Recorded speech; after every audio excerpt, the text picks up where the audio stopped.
புளியம்பட்டி நகரமே புதுமையிலே ஜொலிக்குது. பதுவை புனிதராம் அந்தோணியார் புகழை சொல்லி பாடுது.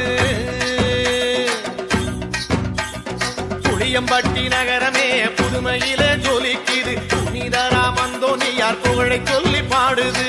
சாதி மத பேதம் எல்லாம் இங்கே தொலையுது. சாதி மத பேதம் எல்லாம் இங்கே தொலையுது. சமத்துவ சமபந்தி என்றும் நடக்குது. இங்கே சமத்துவ சமபந்தி என்றும் நடக்குது. புளியம்பட்டி நகரமே புதுமையிலே ஜொலிக்குது. புனிதராம் அந்தோணியார் புகழை சொல்லி பாடுது.